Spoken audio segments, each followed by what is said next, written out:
주님을 송축하라. 내 영혼아 주님을 찬양하라. 성경에서 이름이 가장 많이 거론된 사람이라면 아마 다윗일 겁니다. 그리고 다윗은 유다, 남쪽 유다나 북쪽 이스라엘의 모든 왕들의 기준이 되는 사람이 다윗이었습니다. 이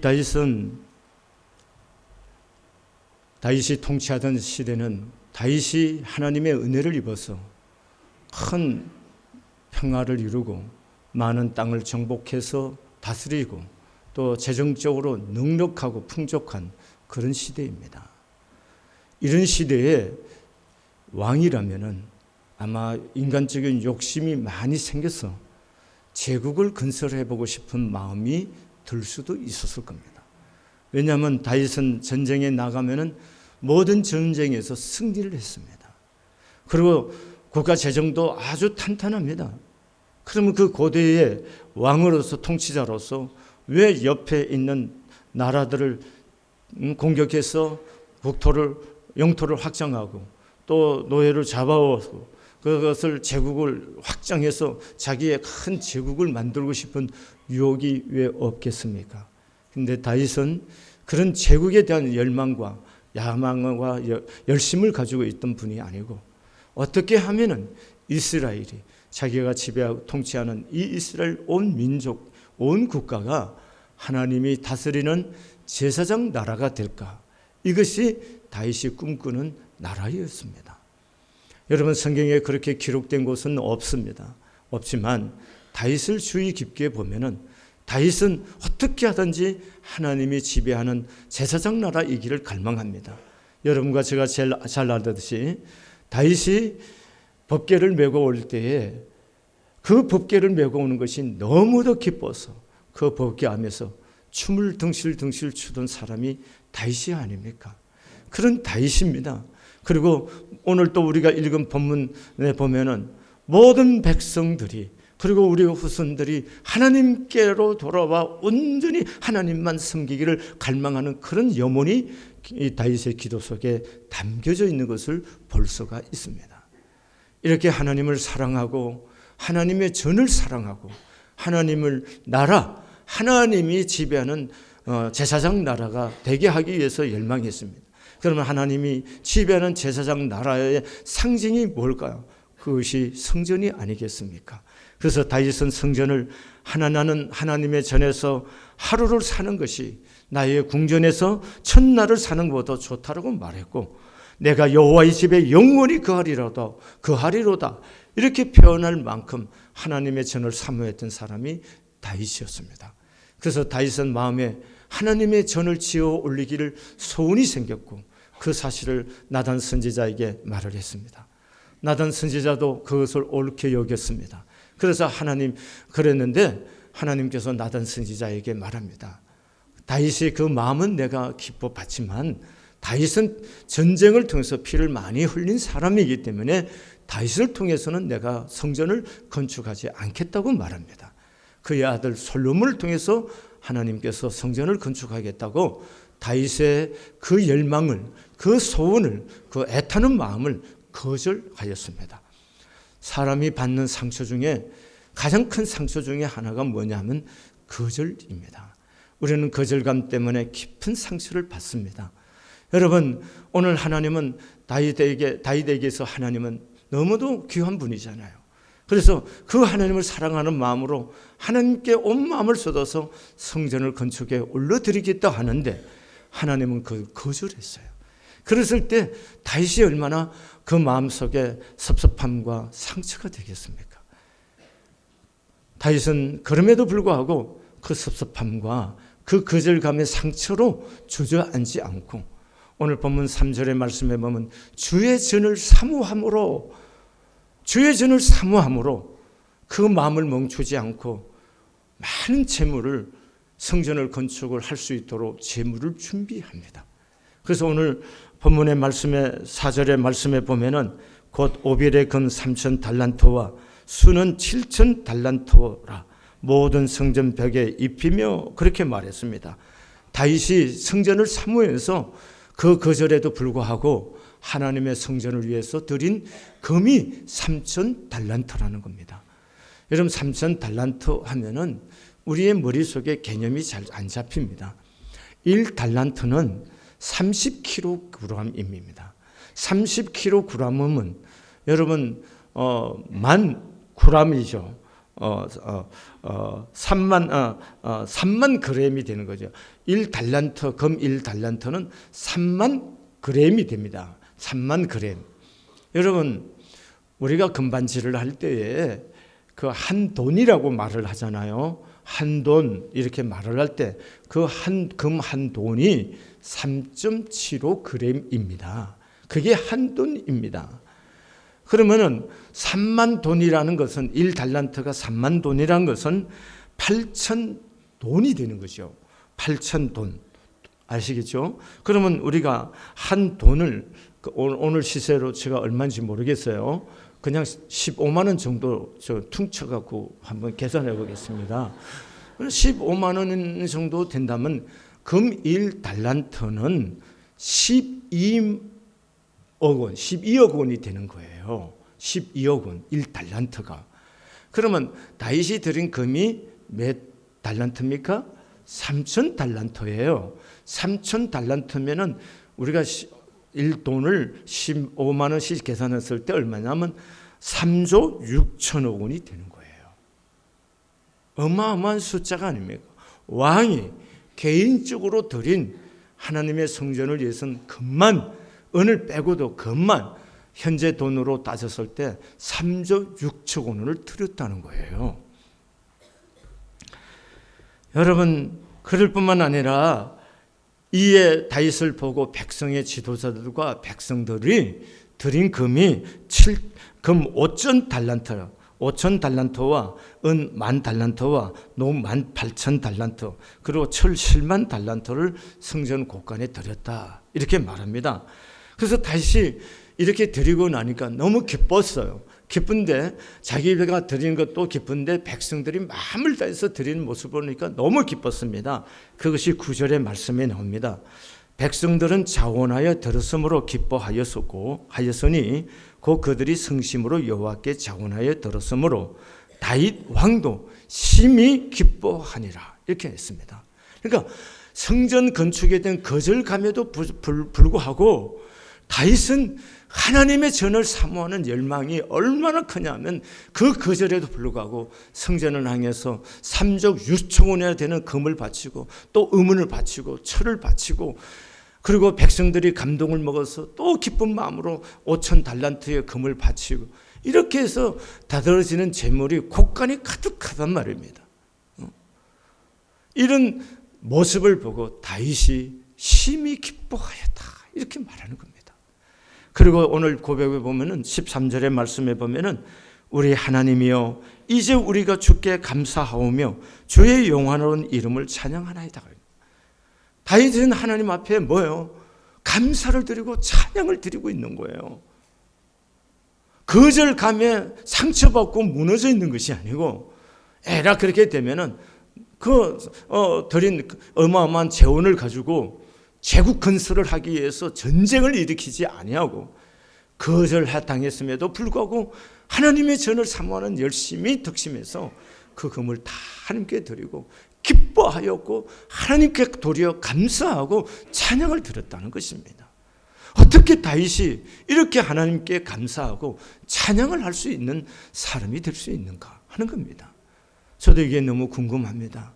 우리는 살면서 조그만 일에 쉽게 상처받고 내 중심적이고 우리는 조그만 거절할감에도 우리는 쉽게 우리 중심으로 반응할 때가 너무 많잖아요.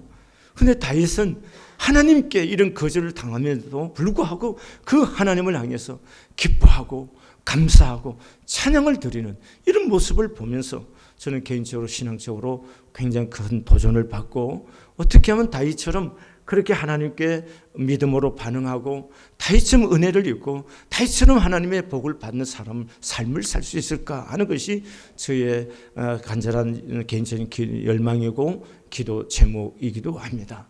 그럼 오늘 본문에서 어떻게 다윗이 그렇게 할 수 있느냐 하는 것을 말씀을 통해서 나누어 보도록 하겠습니다. 첫 번째로 오늘 11절과 12절의 말씀을 함께 소리내서 읽도록 하겠습니다. 시작. 여호와여, 위대하심과 권능과 영광과 승리와 다 주께 속하여 싸우니 천지에 있는 것이 다 주의 것이로소이다. 여호와여, 주권도 주께 속하여 싸우니 주는 높으사 만물의 머리이심이니라. 부와 기가 주께로 말미암고 또 주는 만물의 주제가 되사 손의 권세와 능력이 있사오니 모든 사람을 크게 하심과 강하게 하심이 주의 손에 있나이다. 자, 오늘 11절과 12절에서 다윗의 고백이 뭡니까? 모든 것이 주께 속하였다고, 그리고 모든 것이 주의 손에 있고 모든 것이 주께로부터 임한다, 이렇게 말하는 겁니다. 그럼 이 고백 속에서 우리가 볼 수 있는 다윗의 마음은 뭘까요? 그것은 다윗은 하나님의 절대 주권을 인정하는 삶을 사는 겁니다. 하나님이 주인이라는 거예요. 하나님이 주인이시다는 하나님의 절대 주권, 이 신앙이 다윗에게 아주 견고하게 자리하고 있는 것입니다. 여러분, 다윗이 지금 왕입니다. 그러나 그는 왕권도 하나님이 주신 것으로 고백하였습니다. 오직 하나님의 은혜로 택하여 세워주셨다고 믿었습니다. 그래서 모든 주권이 하나님께 속했다고 고백하였던 것입니다. 또한 다윗은 부와 귀도 하나님께 속하였다고 고백할 뿐만 아니라 그 물질을 주시는 분이 하나님이시다고 말합니다. 그리고 우리에게 우리를 존귀케 하시는 분도 하나님이시다고 고백합니다. 오직 하나님께로부터 모든 것이 오고 모든 것이 그분에게 속하여 있다는 것입니다. 오늘 여러분과 저에게 모든 것을 줄 수 있는 분이 누구시라고요? 하나님이시다는 거예요. 나의 모든 것이 하나님께 속해 있다는 것입니다. 이걸 우리가 진정으로 믿느냐 하는 거예요. 다윗은 이 하나님의 주권 사상, 하나님의 절대 주권, 이것에 대한 강한 믿음이 오늘 다윗에게 감사로 드릴 수밖에 없었던 겁니다. 여러분, 사람들이 가끔은 성경에 보니까 에덴 동산에 선악과를 만들어 놓고 그걸 따먹으면 하나님께서 벌을 주신다 그러고 죽는다고 그랬는데, 애초부터 선악과를 안 만들었으면 되지 않습니까? 왜 만들어 놓고 사람을 이렇게 골탕 먹입니까? 이렇게 말하시는 분들이 참 많이 있어요. 여러분, 창세기에 나오는 에덴 동산의 선악과는 무슨 의미일까요? 하나님께서 동산의 모든 실과를 다 줘서 아담과 이브로 하여금 그것을 다 먹고 마음대로 관리하고 쓸 수 있게 해주셨습니다. 그러나 에덴 동산의 선악과를 두고 이것은 따먹지 말라고 합니다. 먹는 날에 너가 정령 죽으리라, 이렇게 말합니다. 왜 그랬을까요? 왜? 그런데 어느 날 뱀이 와서 말합니다. 너 선악과 왜 안 먹냐? 하나님이 먹으면 죽으신다고 그랬어. 야, 죽는다 그러냐? 죽는 게 아니고 하나님께서 너희들이 눈이 열려서 하나님처럼 될까 봐 그런 거야. 괜찮아, 먹어봐. 속닥속닥 그린 거예요. 그러니까 보니까 보암직스럽고 먹음직스럽고 정말 손이 자연스럽게 나가는 거예요. 그럼 사단이 뭘 얘기하는 걸까요? 하나님은 무슨 얘기를 하고 싶은 거고, 하나님께서 에덴 동산에 선악과를 주신 것은 하나님은 주인이시다는 거예요. 너는 나의 피조물이라는 거예요. 하나님과 우리 사이, 주권자와 피조물의 그것이 바로 선악과라는 겁니다. 선악과는 바로 하나님의 주권을 인정하는 것이에요. 그게 선악과라는 것입니다. 그래서 하나님은 네가 그걸 먹는 날에 정령 죽으리라 말씀하셨고, 사단은 괜찮아, 먹어, 네가 주인 돼봐, 그럼 눈이 열려서 하나님처럼 될까 봐 그런 거야. 너 괜찮아, 먹으라. 지금도 동일합니다. 사단은 끊임없이 우리에게 주인이 너라고 말합니다. 네가 인생의 주인이다, 너가 주인이다, 쏙닥쏙닥 그리고 있는 거예요. 여러분, 오늘 이 다윗을 통해서 우리가 하나님 앞에 나아가서 신앙하는 삶이 하나님의 복을 받고 은혜를 입는 비결이 뭐냐? 하나님의 주권을 인정해야 된다. 뭘 인정해야 돼요? 하나님의 주권을, 하나님이 주인이시다는 사실을 인정해야 돼요. 여러분, 하나님을 주인이라고 인정하는 사람은 어떻게 살까요? 에레미야서 17장 7절과 8절의 말씀에 보면은 그러나 무릇 여호와를 의지하며 여호와를 의뢰하는 그 사람은 복을 받을 것이라. 그는 물가에 심겨온 나무가 그 뿌리를 강변에 뻗치고 더위가 올지라도 두려워 아니하며 그 입이 청청하며 가무는 해에도 걱정이 없고 결실이 그치지 아니함 같으리라. 이렇게 말합니다. 하나님의 주권을 인정하는 사람은 어떻게 살 수밖에 없느냐면 하나님을 의지할 수밖에 없고 하나님을 의뢰할 수밖에 없는 겁니다. 내 힘으로 사는 것은 하나님의 주권을 인정하는 것이 아니죠. 하나님의 주권을 철저하게 인정한다는 것은 하나님을 의지하는 거고 의뢰하는 것입니다. 여러분, 이렇게 살 때에 오늘 성경이 말하잖아요. 가무는 해에도 더위가 올지라도 가무는 해에도 걱정이 없다는 겁니다. 여러분, 우리가 하나님을 철저하게 주권을 인정하고 하나님을 의지하고 의뢰하면은 우리의 삶 속에 하나님이 주인 돼서 은혜를 주시고 풍성한 결실을 거두게 될 줄로 믿습니다. 두 번째는 오늘 14절의 말씀을 함께 읽도록 하겠습니다. 시작. 나와 내 백성이 무엇이기에 이처럼 즐거운 마음으로 들을 힘이 있었나이까. 모든 것이 주께로 말미암아 사오니 우리가 주의 손에서 받은 것으로 주께 들었을 뿐이니다. 여러분, 오늘 개정개혁 성경에는 나와 내 백성이 무엇이기에 이라고 표현을 했어요. 전에 우리가 읽었던 개혁 성경에는 나와 내 백성이 무엇이간데라고 표현했어요. 저는 개인적으로 무엇이기에 보다는 무엇이간데라는 말이 어감도 좋고 느낌도 저에게는 참 좋아요. 그래서 제가 기도할 때 가장 많이 사용하는 단어 중에 하나가 하나님, 제가 무엇이간데요 이렇게 기도를 합니다. 여러분, 오늘 다윗은 하나님 앞에 받을 자격이 없다라고 말합니다. 이 무시관대라는 말은 나는 자격이 없는 사람입니다. 그런데 하나님께서는 어떻게 이런 은혜를 주시고 이런 복을 주십니까? 하는 표현이 나와 내 백성이 무시관대, 하나님이 이런 은혜를 입혀주십니까? 하는 고백이 오늘 다윗의 고백입니다. 받을 자격이 없습니다. 그런데도 하나님이 큰 은혜를 주셨다는 겁니다. 자격도 없는데 큰 물질을 주셨다는 겁니다. 자격도 없는데 즐거운 마음으로 드릴 수 있도록 풍성한 은혜를 주셨다는 것입니다. 이것이 바로 오늘 다윗이 고백하며 드리는 감사인 겁니다. 저는 제 카톡에 대문에 일체가 은혜고 일체가 감사라고 써놨습니다. 왜냐하면은 제가 살아오는 시간 가만히 내 인생을 돌이켜보는 순간순간마다 느끼는 것은 뭐냐면 저는 하나님의 은혜가 없이는 여기까지 올 수 없는 사람입니다.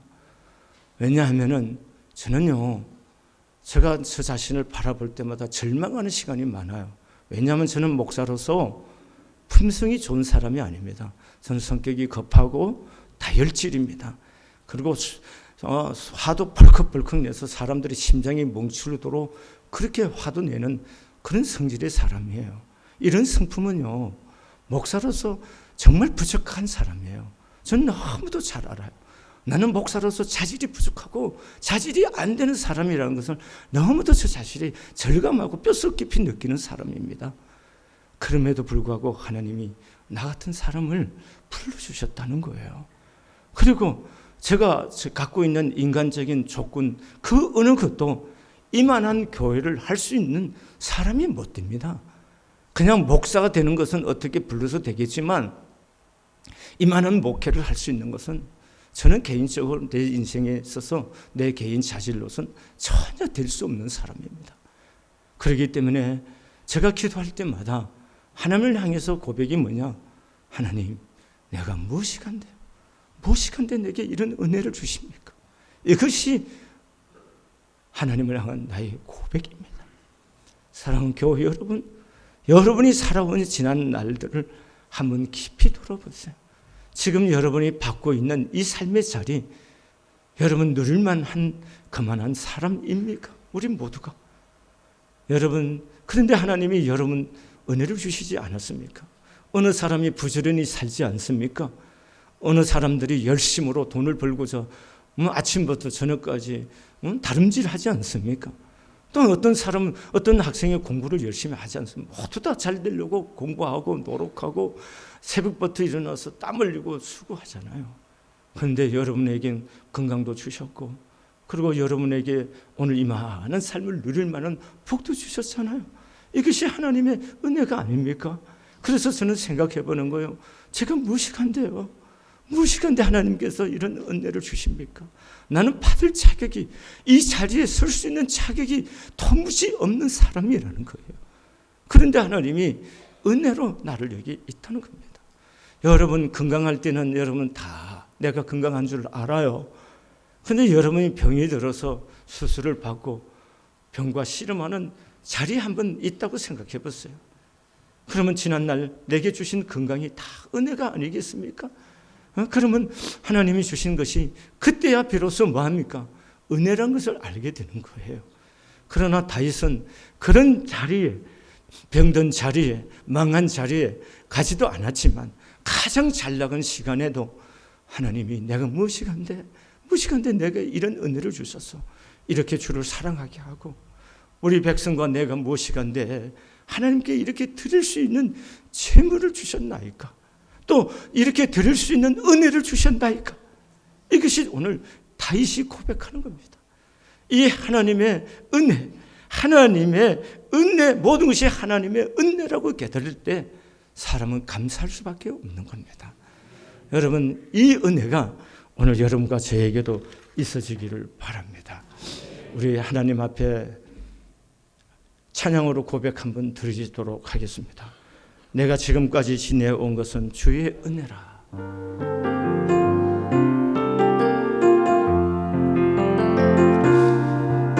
내가 지금까지 지내온 것은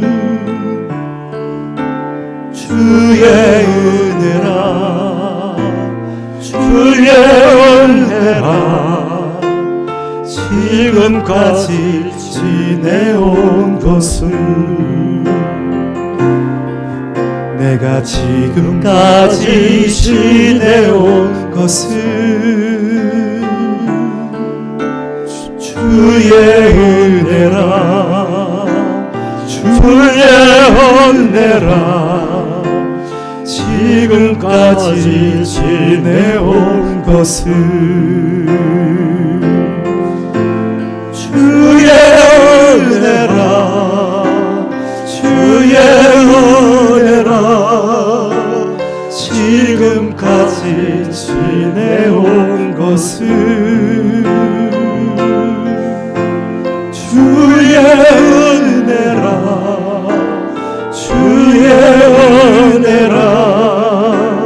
지금까지 지내온 것은, 내가 이 자리에 서 있는 것은, 내가 이 자리에 서 있는 것은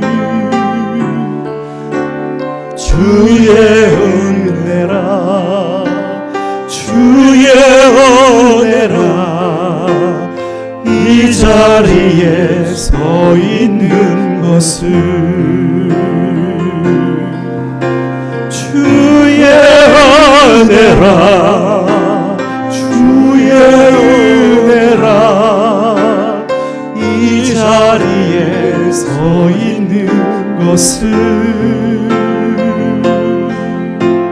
주의 은혜라, 주의 은혜라.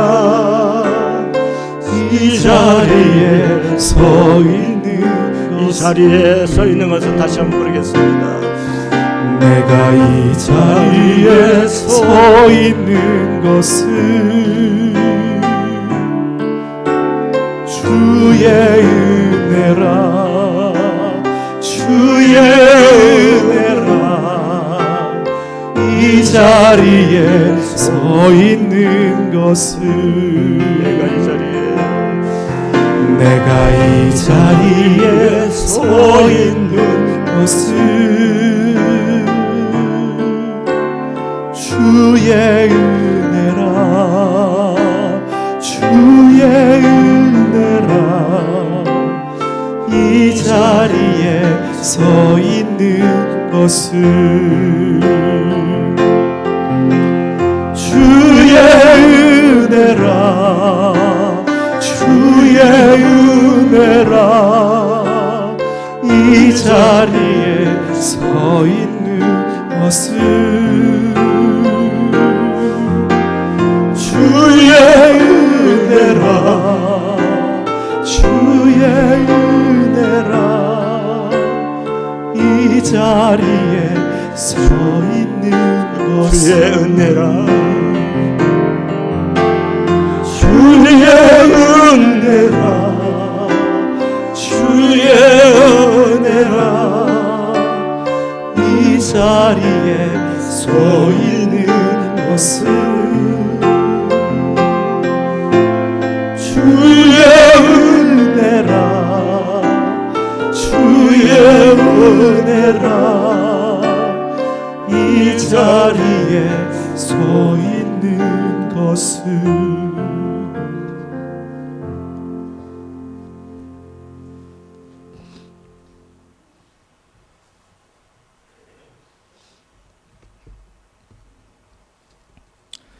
본문으로 돌아가서 15절 말씀 함께 읽겠습니다. 15절 말씀입니다. 시작. 우리는 우리 조상들과 같이 주님 앞에서 이방 나그네와 거루민이라 세상에 있는 날이 그림자 같아서 희망이 없나이다. 왜 다윗이 이토록 하나님의 전을 열망하고 감사하고 온 마음을 기울일까요? 그것은요, 우리 인생이 영원하지 않다는 겁니다. 여러분, 오늘 다윗은 이 땅에 소망이 없음을 깨달았습니다. 인생은 지나가는 나그네라는 겁니다. 그림자처럼 지나가는 나그네, 이것이 우리 인생이라는 겁니다.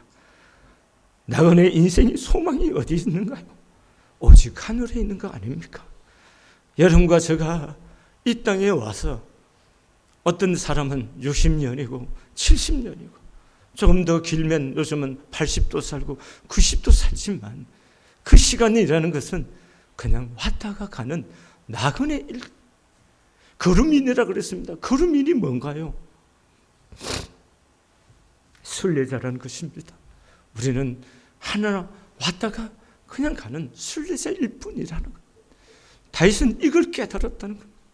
인생이란 게 자기가 왕이고 지금 높은 자리, 최고의 높은 자리에 있고 자기의 나라가 영원할 것 같고 자기 자리가 영원할 것 같지만 인생은 다 덧없이 지나가는 나그네일 것이고 그림자 같은 것이라고는 사실을 다윗은 보았던 겁니다.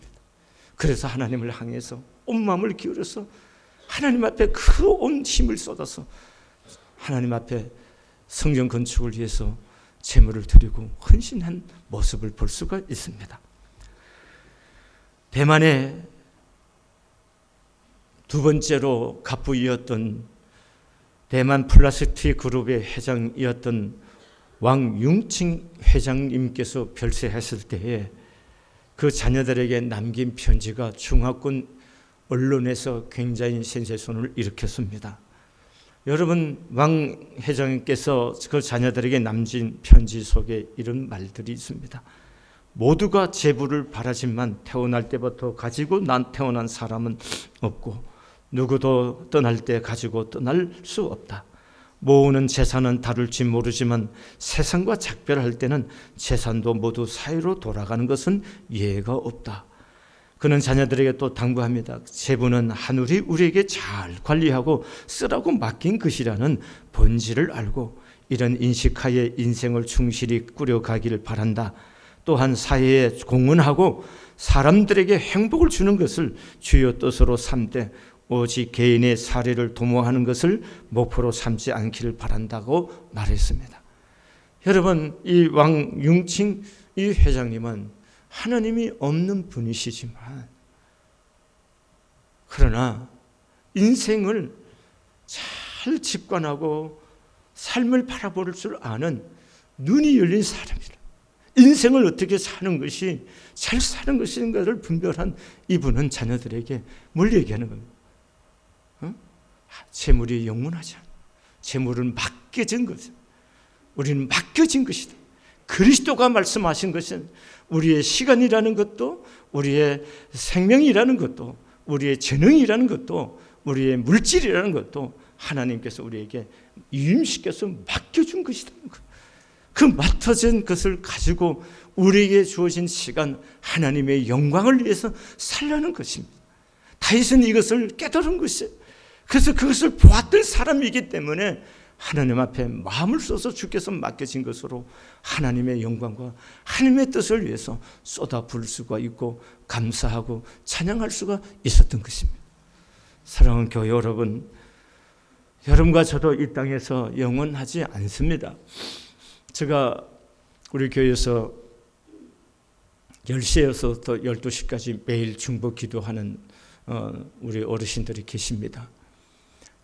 지금 한 15년이째가 되는데요. 그 15년 동안 기도하며 동참했던 우리 권사님들 다 없습니다. 그게 여러분 부모 어머니시고 우리들의 어머니 되신 분들이었어요. 그분들 지금 안 계셔요. 한 분도 안 계셔요. 다 돌아가셨어요. 여러분, 우리가 여기 있어서 예배하지만 우리가 정말 여기에 영원할 것 같지만 영원한 것 아무것도 없습니다. 다 우리가 어느 때가 되면 떠나야 할 사람들이고 놓고 가는 겁니다. 이것을 깨닫고 살아야 되는 거예요. 그래서 그래야 우리가 욕심에서부터 벗어나서 하나님의 뜻을 이루는 일에 우리 인생을 드리고 우리의 맡겨진 사명을 감당해 갈 수가 있게 될 줄로 믿습니다. 이렇게 사는 다윗이 하나님의 은혜를 입어서 다윗은 내 마음에 합한 사람이라고 세상에서 하나님 앞에 들을 수 있는 영광스러운 말이 이것보다 더 좋은 것이 어디 있겠어요. 내 마음에 꼭 드는 사람이다. 이게 다윗이었습니다. 오늘 여러분과 저도 우리가 부족한 사람들이고 허물이 많은 사람이에요. 그럼에도 불구하고 우리가 하나님이 내 인생의 주인이심을 인정하시고 그리고 모든 것이 하나님의 은혜라고 하나님의 은총이었다고 고백을 하면서 하나님께서 맡겨준 이 땅의 것들이 어느 순간 다 나도 놓고 떠나야 할 시간이 온다는 사실을 우리가 잘 인지하면서 내게 주어진 시간, 물질을 하나님의 뜻을 따라서 순종해 드리는 거룩한 은혜가 여러분과 저에게 있어지기를 소원합니다. 기도하시겠습니다.